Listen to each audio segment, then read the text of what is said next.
अखिलेश यादव ने किया है, तो क्या लग रहा है, क्योंकि अभी आप लोगों के द्वारा इससे पहले भी आपसे बात हुई, आपने भी सरकारी मशीनरी ईवीएम का जिक्र किया, लेकिन बीजेपी का कहना ये है कि खाली बहाना बनाया जा रहा है अपनी हार का। देखिए, बात बीजेपी और सपा की नहीं, बात है लोकतंत्र की, चुनाव आयोग की पारदर्शिता, निष्पक्षता और पवित्रता की। स्वाभाविक रूप से जो 2022 का विधानसभा चुनाव हुआ, बैलेट पेपर वोटिंग में समाजवादी पार्टी 304 पर जीती, जबकि भाजपा मात्र 99 पर। लेकिन ईवीएम की गिनती में भाजपा कैसे जीती, ये अपने आप में एक सवाल छोड़ जाती है कि 304 सीट पर जीतने वाली समाजवादी पार्टी पीछे हो गई, 99 पर जीतने वाली बैलेट पेपर वोटिंग में भाजपा आगे हो गई। इसका मतलब है कि कहीं न कहीं कोई बड़ा खेल हुआ है। इसलिए इस पर सभी जो भी हमारे मीडिया के लोग हैं या अन्य विद्वत समाज के लोग हैं, राजनीतिक पार्टियां हैं, उनको विश्लेषण करना चाहिए कि हम और अच्छी पारदर्शी तरीके से कैसे चुनावी प्रक्रिया को सशक्त कर सकते हैं। लोकतंत्र में जो जनता का आस्था है उसको हम कैसे अक्षुण्ण बनाए रख सकते हैं। इसलिए वो अपने आप में एक सवाल है जिसका जवाब जनता चाहती है और इस पर विचार करने की आवश्यकता है। इसको हम हवा में नहीं कह रहे हैं, बहुत सोच समझ के कह रहे हैं कि इतना उलट निर्णय कभी नहीं हो सकता है।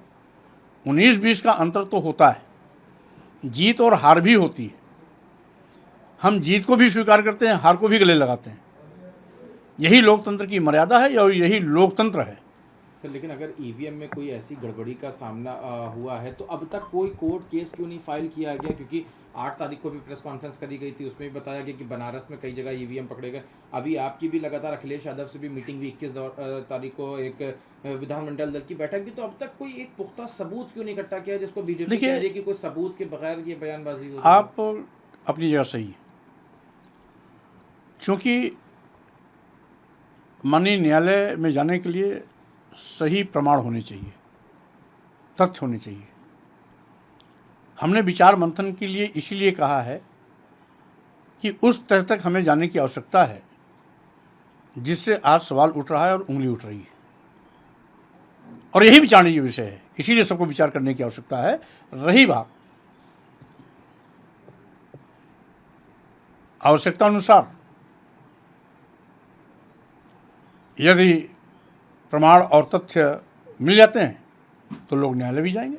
तो क्या जो हार हुई है उसमें सिर्फ ईवीएम ही आपके हिसाब से दोषी है या और क्या वजह हुई? क्योंकि पश्चिम को जो आप लोग बता रहे थे कि पश्चिम के 2 चरण में अखिलेश यादव ने भी कहा, आपके भी जहां पे आप सभाएं करी कि हमने शतक बना लिया 2 ही चरण में अगले, तो उस वहां पे भी रिस्पांस बहुत पॉजिटिव नहीं रहा है समाजवादी पार्टी और गठबंधन के लिए। कुल मिलाकर के खेल तो कहीं भी हो सकता है। खेल के लिए न पश्चिम बटा है, न पूर्व बटा है, न दक्षिण बटा, न उत्तर बटा है। और जो भी टेक्नोलॉजी है, हम जितना उससे पॉजिटिव रिस्पांस ले सकते हैं उतना नेगेटिव रिस्पांस भी दे सकते हैं। हर चीज़ का जितना सदुपयोग हम कर सकते हैं उतना हम दुरुपयोग की भी संभावनाएं रहती हैं। अभी कल ही एक वैज्ञानिक ने वोट ट्रांसफ़र कैसे किया जाता है इसको वायरल करके दिखाया भी, बताया भी। लेकिन इसमें सवाल एक और खड़ा हो जाता है, अगर ईवीएम और ये सारे घोटाले हैं तो केशव प्रसाद मौर्य सिराथू सीट हार गए।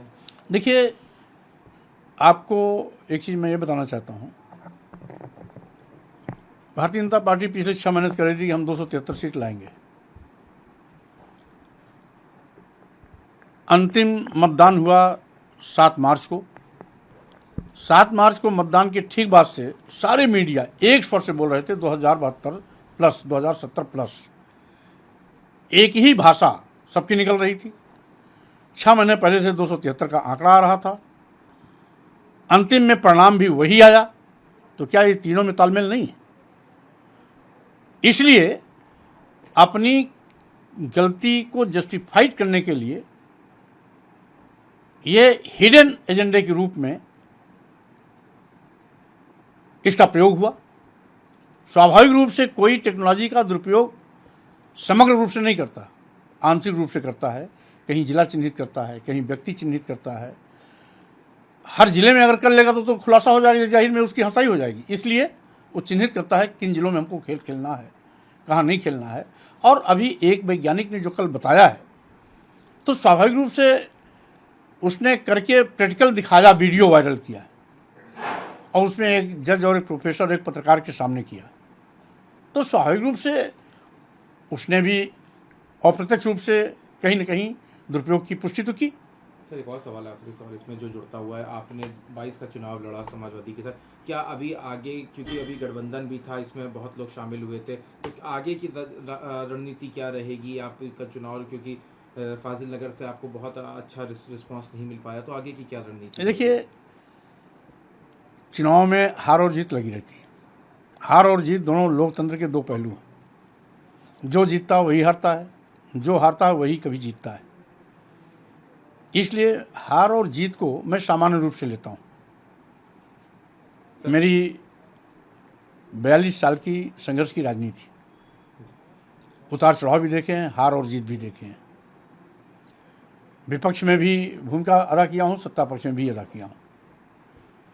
इसलिए हमारे लिए कोई नई बात नहीं।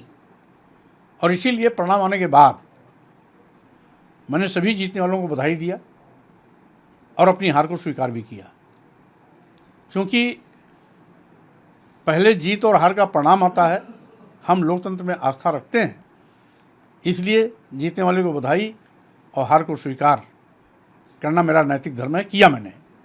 लेकिन कुछ सवाल ऐसे भी होते हैं जो कहीं ना कहीं लोगों में एक सवाल बनकर घूमते रहते हैं, और यही सवाल यहाँ पर भी है कि बैलेट पेपर वोटिंग में 304 पर समाजवादी पार्टी आगे, तो ईवीएम वोटिंग मशीन में पीछे कैसे?